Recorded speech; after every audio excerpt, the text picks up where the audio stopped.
Hey, Deserving listeners, it's time to continue our journey with Paul and Karine on 90 Day Fiancé before the 90 days. My name is Dr. Kirk Honda. I'm a therapist and a professor, and I've been both those things for about 23 years.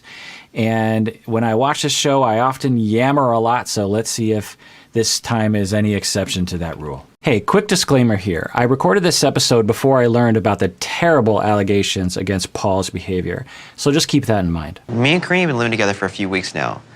And it's not going as good as I hoped it could have. And that's concerning. Because we're getting married in a couple weeks. Ugh. Usually she lives with her parents. And sometimes I feel like Karine can be a little bit lazy. She definitely sleeps a lot. And she lives a lot like a teenager. Let's clean it up. Okay, so this is touching on a hypothesis that I was kind of developing early on while watching these two, which is that Karine might have some immaturity. Now, what would that mean? Well, when you're 21, 22 years old, it wouldn't be unusual to retain some elements of your childhood because it's not that old. When I was 21, I thought I was ancient, but now that I'm in my late 40s and I see a 21-year-old, I basically see them kind of in the category of a 16-year-old. They're not that different. They're different, but they're not that different as compared to when you're, say, in your 40s. At least I would hope so. And so I was wondering if she just retained some youthfulness in her personality, or if young women in that part of Brazil, that's just how they live their lives, and I'm not interpreting the markers of adulthood accurately. But we're getting some more data here, where from Paul's perspective, Karine acts like a teenager. What does that mean? Is that accurate? He's saying that she sleeps a lot. Okay, what's going on there? The first thought I think of is depression. It's usually why people will sleep a lot. Not always, but when you're depressed, often, not always, people will sleep 16 hours a day. Your energy is down. You don't feel any motivation. You lack self-esteem. Maybe you can escape through sleeping. There's a lot of reasons why people might sleep more. Now, if some people who are depressed, they actually sleep less because it's hard for them to fall asleep. So that's the first thought that enters my mind, maybe depression. But what is Paul talking about? How much is sleeping a lot? Is it 10 hours a day? Because some people need 10 hours a day of sleep. Or is he talking about 16 hours a day? Who knows? Maybe in the hot Brazil climate, it just is conducive to that, where you sleep all day long. Maybe she has a medical condition that makes it so she's tired a lot. Maybe she's a night owl and she goes to bed early for his sake and she sleeps in the morning because she's a night owl. There's a lot of possibility as to why someone would be perceived as sleeping a lot. We also have another data point available in this frame and other moments on the show where she has a lot of baby toys, a lot of childish possessions. A lot of people have that. There's nothing wrong with that. Plenty of adults. I mean, you can't see it behind me, but I actually have a giant well, I'll get it. So my dad actually was at Value Village, a secondhand store, and saw this and immediately thought of me, and he was right. I was very, very happy to get this. And I actually, on my own, bought this.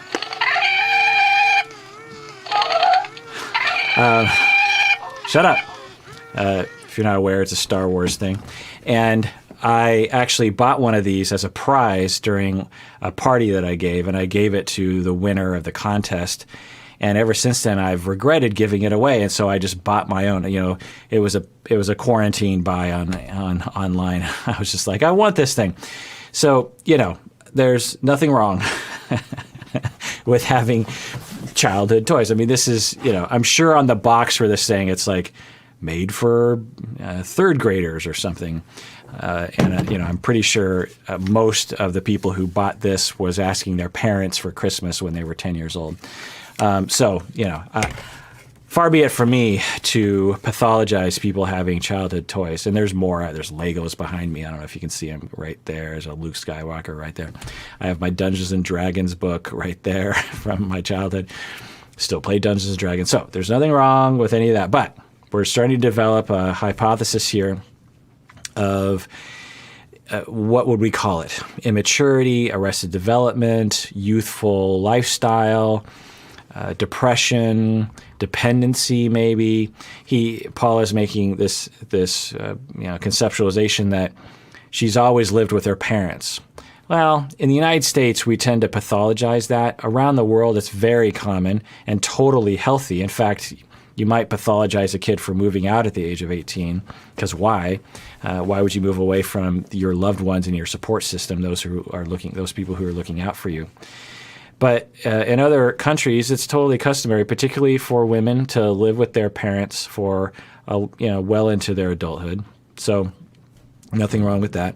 It's even common for people in other cultures, even after you get married, to move in with your parents, because why would you not? You want to share resources. And we could actually learn a thing or two from that culture in the United States. How many of you young parents have young children and would love to have your parents live in the house with you so that you could just have your parents take care of your kids, so that you could take a bath or that you could run an errand or something? There's a lot of functionality to having a village raising a child. We in the United States tend to isolate, and there's a lot of bad problems with that. Now, I'm not saying we all should live with our parents. There's pros and cons. But I hope you get my point that there's variability in terms of this. So Paul is, making this accusation that she is dependent. Now, she certainly comes across as someone of her age. The vibe she gives off doesn't seem to be childish to me. But, let's continue to assess and reevaluate our hypotheses as we move forward. As I always say in these videos, everything I'm saying is speculation, so take it with a grain of salt. In a previous video, I said something like, take it with a massive grain of salt, which I didn't realize that doesn't make any sense, because, of course, taking it with a grain of salt means it's a small thing, I guess, and so I'm saying massive grain of salt. Anyway, the point is that it's speculation based on tiny little bits of information. Also, if you need a therapist, don't rely on me. If you need a therapist, get a therapist. You deserve it. Let's get back to the show. You want to do laundry? You want to do... Karine has convinced me to start trying for a baby. But I'm really concerned that Karine might not be ready to have a child. My mom's really got me thinking now.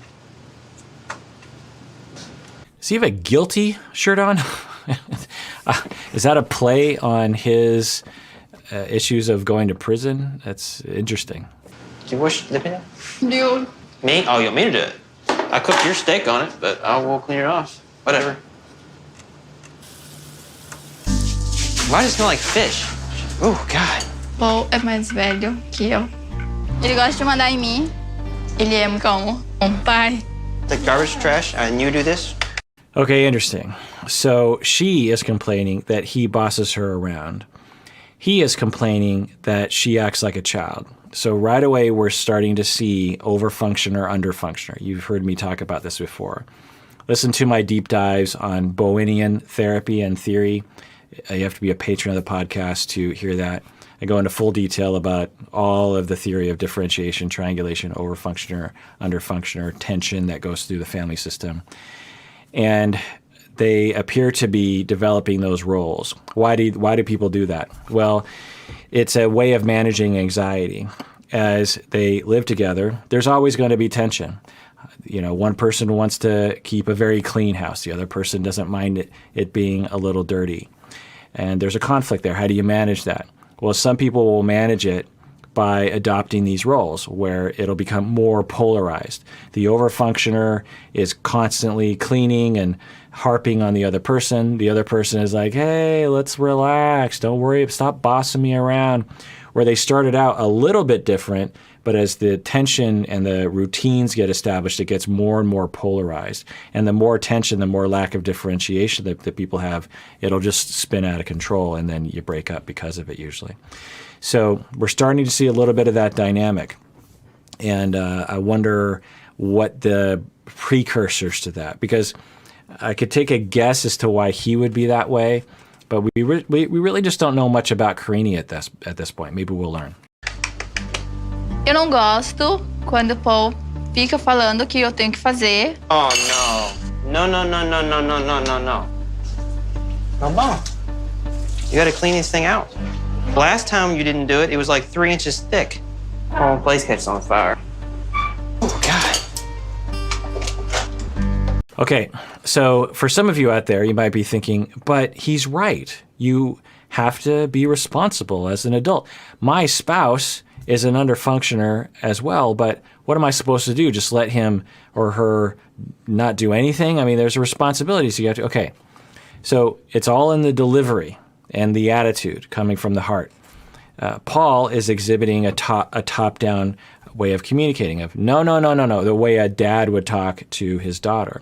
No. Look, you don't want to do this. This is wrong. A peer-to-peer conversation. You know, the analogy or the thought experiment, the thought experiment I always recommend people do in this situation is if a coworker of yours or your boss at work, depending on your dynamic with that person, if it is a peer relationship, were to have a problem like this, what would you say? You wouldn't go to your boss and say, no, what are you doing here? This is wrong. You're going to burn the house down. Okay, that's the way you talk to a kid. It's not a good way to talk to kids, but it has that vibe. Instead, to your boss, you would say, so boss, sorry to bring this up, but I kind of like it when the lint thing is changed out more often because I kind of worry about my house burning down. So you could really help me out if you could empty this lint thing more often. So that's more peer-to-peer. That's not what he's doing. When you talk to someone like they're below you, they tend to act like they're below you, meaning that they will act incompetent. They will rebel against you just to rebel, which is irresponsibility, essentially, because you're saying, be responsible, and then this person is like, you can't tell me what to do, and I'm going to show you can't tell me what to do by acting irresponsible so that I can at least have some semblance of self-esteem and respect.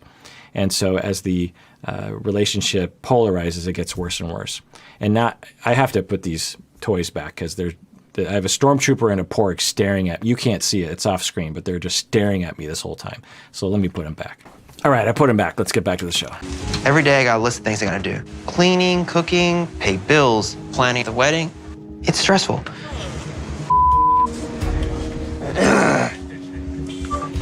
What does this word? O que é essa palavra? Will you please get off social media for a minute? Seriously? I will just figure things out myself. Pô, é bastante controlador. Eu sempre sou a errada. You gotta have the adapter with it. Okay, that's a face that you give your dad when you're 10 years old and you're upset. Not the sort of face that you give your husband or your fiancé, someone that you're on the same level with. Now, I don't know, but she is giving off a bit of that teenage incompetent vibe. And like she's above it all or whatever. The way that kids will act sometimes, like, whatever, you know, even though that's not really what's happening for them. It's a way of protecting the self. It's a way of dealing with insecurity. I don't know, but we certainly are starting to see that vibe. Now, maybe they're playing it up for the cameras. Maybe they're editing it. Maybe the producers are encouraging this to happen. I don't know. But this is troubling to see a dynamic like this because it seems to be already fairly polarized. What am I looking for to see a more differentiated position for Karine? It would be like, Paul, I don't like the way you're talking to me. So tone it down. I'm on the same page with you. I want to clean house as well. I want to cook dinners as well. I want to be a responsible parent as well or a responsible spouse as well. But I don't like the way you're talking to me right now, so cool your jets, because I have a way of dealing things and you have a way. I just need you to calm down. We're both on the same page here. That would be a very, mature thing to say. We're not hearing anything even close to that from her. The way that she's reacting to is what she's saying, controlling behavior or dad-like behavior, is to essentially, roll her eyes. She's not actually rolling her eyes, but she's kind of doing that. To be quiet, to rebel, to be lackadaisical, which just causes him to want to overfunction even more. So, this is troubling. Qual o problema? É a mesma coisa. E eu acho isso muito chato. I feel like I'm shopping with a 12-year-old. So she literally just rolled her eyes. Now, there's nothing wrong with her being upset. There's nothing wrong with her being annoyed. There's nothing wrong with her being hurt. There's nothing wrong with her being afraid of this developing further. There is something dysfunctional and not helpful about rolling your eyes, rebelling, and not taking ownership and not trying to help your spouse. Because if you think about it just for half a second, you'd be like, okay, my partner is fighting with me. What's going on here? Well, he really just wants to have a well-functioning home, and he likes things to be in order. Okay, well, I don't, but okay, he wants that. How can we work together on this? Let's work together. Instead of avoiding looking at your phone, rolling your eyes, like that is going to set up this over-functioner, under-functioner dynamic that isn't usually going to go well. The more living with Karine, the more I start realizing, how will she take care of a child if she can't even take care of herself? You stressed? A little bit. Now, some questions I have about Karine's life is everyone's been through traumas of some kind, whether it is a severe trauma, like being abused in some way, or mild trauma, like mild neglect or parents fighting, divorce, this kind of thing. And I still don't have a sense of the issues that Karine faced as a young child. For Paul, he has talked about his traumas in the past, having a past romantic partner cheat on him and get pregnant. He's talked about lots of betrayal in his life. He's talked about lots of relationships that didn't go well. He's talked about hostility throughout his life. I don't know what that means, but it gives us something to go off of a little bit. At this point, we don't really know what Karine's childhood is like. All right, well, that does it for that episode of Psychology in Seattle. Thanks for joining me. Please take care of yourself because you deserve it. You really, really do.